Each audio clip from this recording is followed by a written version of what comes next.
ऐसा क्या रीजन है कि 15 अगस्त को इन 11 क्रिमिनल्स को फ्री कर दिया गया। जब ये लोग गांव पहुंचते हैं तो इनका स्वागत फूल और मालाओं से होता है, मिठाइयां बांटी जाती है। गुजरात गवर्नमेंट से क्वेश्चन किया जाता है कि इतने सारे क्रिमिनल्स थे, उनमें से आपने क्या सोच के सिर्फ इनको माफी दी, क्योंकि गुजरात माफी नीति के हिसाब से 2 या फिर 2 से ज्यादा लोगों को मारने वालों को माफी नहीं मिल सकती, जबकि यहाँ पे 7-7 लोगों को मारा गया।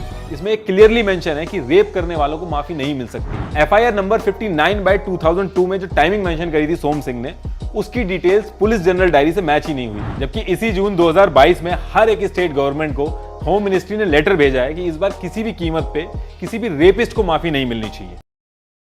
बिल्किस बानो का जो इंसिडेंट हुआ था वो 2002 के गुजरात दंगों के टाइम में हुआ था। तो इस पर्टिकुलर टाइम पे इतनी बात क्यों हो रही है? और जब हमारे लोअर कोर्ट से लेकर सुप्रीम कोर्ट तक ने 11 के 11 क्रिमिनल्स को सजा सुना दी, तो ये 11 लोग 15 अगस्त को फ्री कैसे हो गए?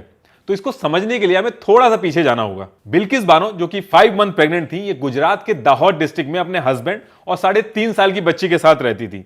लेकिन ये ईद सेलिब्रेशन के लिए 24 फरवरी 2002 को अपने फादर के घर, जो कि सिंगवान में है गुजरात के अंदर, वहां आई थी। अब इसके 3 दिन बाद 27 फरवरी 2002 को अयोध्या से कार सेवक साबरमती एक्सप्रेस ट्रेन से वापस आ रहे थे अहमदाबाद के लिए, और जिस कोच में ये लोग आ रहे थे, जो कि S6 था, उसमें आग लगा दी जाती है, जिसकी वजह से पूरे गुजरात में जगह जगह पे दंगे होते हैं। 27 फरवरी को गुजरात में ये इंसिडेंट होता है और उसके अगले दिन 28 फरवरी को गुजरात के अलग अलग इलाकों से दंगों की खबरें आने लगती हैं।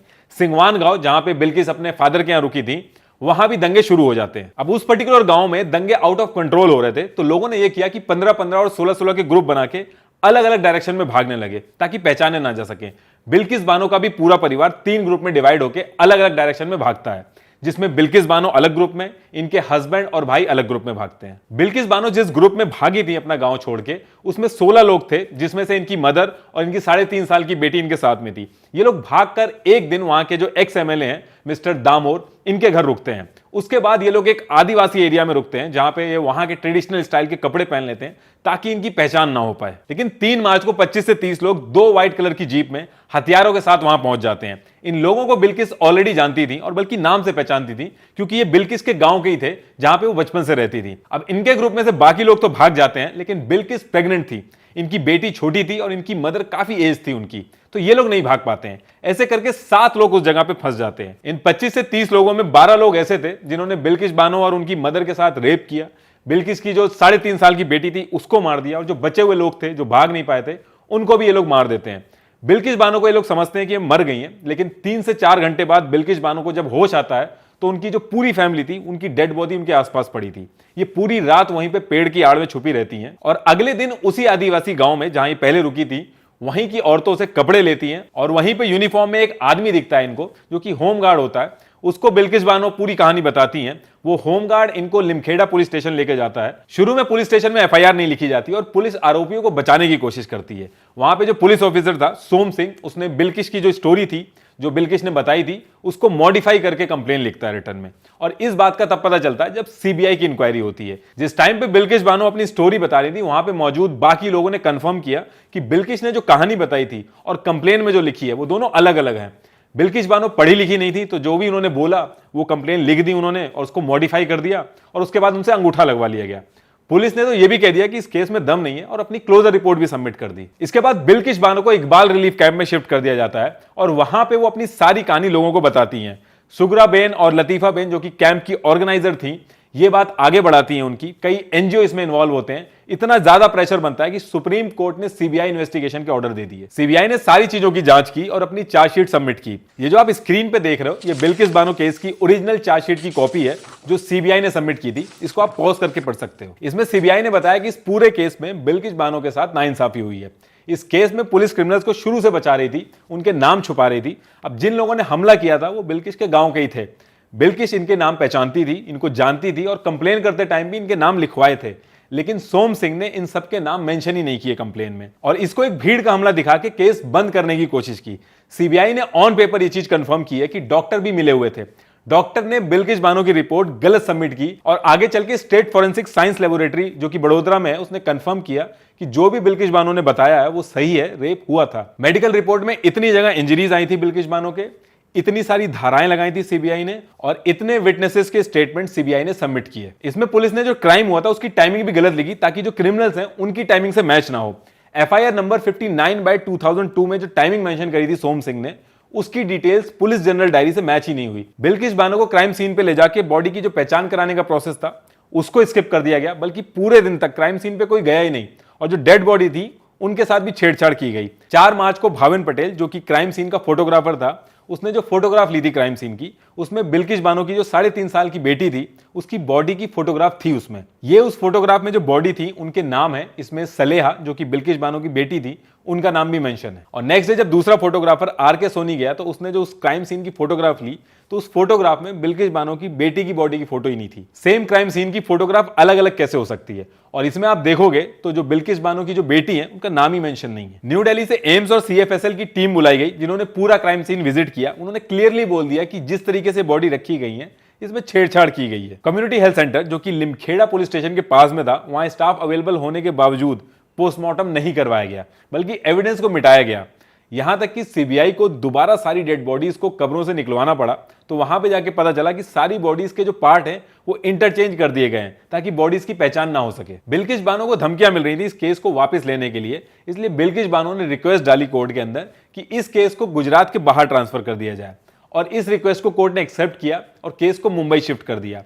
इसके बाद केस मुंबई में चलता है और जनवरी 2008 को 11 लोगों को उम्र कैद की सजा सुनाई जाती है। इन 11 लोगों में से पुलिस वाले भी थे जिन्होंने गलत रिपोर्ट बनाई थी, डॉक्टर भी थे जिन्होंने गलत मेडिकल रिपोर्ट सबमिट की थी। लोअर कोर्ट ने सारे सबूत रिव्यू किए और इन 11 लोगों को उम्र कैद की सजा सुनाई, और कोर्ट ने गुजरात गवर्नमेंट को ऑर्डर दिए कि बिल्किश बानो को 50 लाख का कॉम्पनसेशन, घर और नौकरी दी जाए। इसके बाद ये 11 लोग हाई कोर्ट चले जाते हैं, फिर वहां सारा केस रिव्यू होता है, सारे सबूत देखे जाते हैं और सेम उम्र कैद सुनाई जाती है। इसके बाद ये सुप्रीम कोर्ट गए, सुप्रीम कोर्ट में रिव्यू पिटीशन डाली, दोबारा से अपील की। कुल मिला के इंडिया के 3 कोर्ट, लोअर, हायर और सुप्रीम कोर्ट ने 5 बार इस केस की डिटेल्स, गवाह सबको वेरीफाई किया और उम्र कैद की सजा को बरकरार रखा।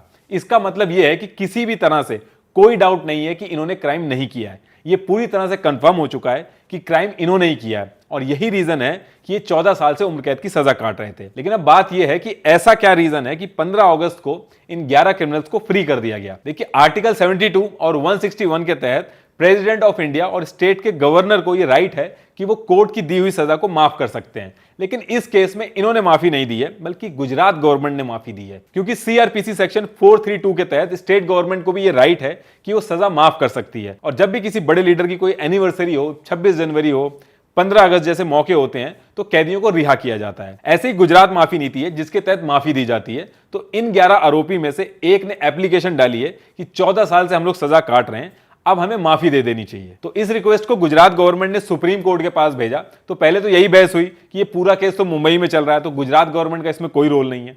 फिर सुप्रीम कोर्ट ने यह बोला कि गुजरात गवर्नमेंट ही डिसाइड करेगी, क्योंकि क्राइम गुजरात में हुआ है। गुजरात ने 1992 में गुजरात माफी नीति बनाई थी, जिसको 2014 में अमेंड भी किया गया। गुजरात गवर्नमेंट ने एक कमेटी बनाई जिसमें नेता, सीनियर जज वगैरह इन सबको रखा, और इन्होंने मिलकर इन सारे 11 लोगों को माफी दे दी और ये लोग फ्री हो जाते हैं जेल से। जब ये लोग गांव पहुंचते हैं तो इनका स्वागत फूल और मालाओं से होता है, मिठाइयां बांटी जाती हैं और इनके स्वागत की फोटोग्राफ सोशल मीडिया पे बहुत ज्यादा वायरल होने लगती है। अब गुजरात गवर्नमेंट से क्वेश्चन किया जाता है कि इतने सारे क्रिमिनल्स थे, उनमें से आपने क्या सोच के सिर्फ इनको माफी दी? क्योंकि गुजरात माफी नीति के हिसाब से 2 या फिर 2 से ज्यादा लोगों को मारने वालों को माफी नहीं मिल सकती, जबकि यहां पे 7-7 लोगों को मारा गया। इसमें एक क्लियरली मेंशन है कि रेप करने वालों को माफी नहीं मिल सकती। इसमें एक चीज यह भी है कि अगर सेंट्रल एजेंसी शामिल हो तो ऐसे केस में भी माफी नहीं मिलनी चाहिए, लेकिन यहां तो सजा ही सीबीआई ने करवाई थी, तो ये सारे क्वेश्चन उठाए गए। इस पे गुजरात गवर्नमेंट ने कहा कि इनको जो माफी दी गई है वो गुजरात माफी नीति 2014 के बिहाफ पे नहीं, बल्कि जो गुजरात माफी नीति 1992 है उसके बेसिस पे दी गई है, क्योंकि यह केस 2014 से पहले का है। और 1992 में जो गुजरात माफी नीति है उसमें माफी देने का जो इंस्ट्रक्शन है उसमें कुछ क्लैरिटी नहीं है, उसमें यह मेंशन नहीं किया गया है कि किस रीजन से माफी मिलनी चाहिए।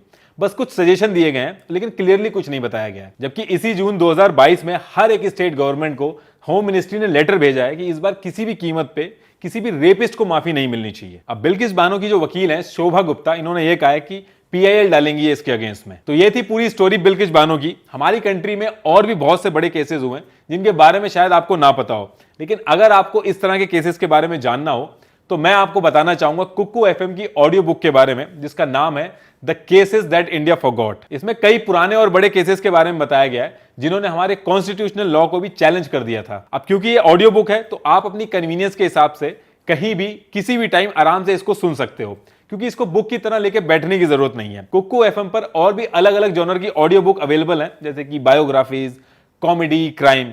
कुकू एफएम इंडिया का लीडिंग ऑडियो शो प्लेटफॉर्म है, तो आप डाउनलोड करें कुकू एफएम और अपनी नॉलेज बढ़ाएं एक फन वे में। कुकू एफएम पे फर्स्ट 250 यूजर्स को मेरा कोड NR50 यूज करके मिलेगा 50% डिस्काउंट, और 399 रुपीज का जो सब्सक्रिप्शन है उसको आप ले सकते हैं 199 रुपीज में। Link is in the description.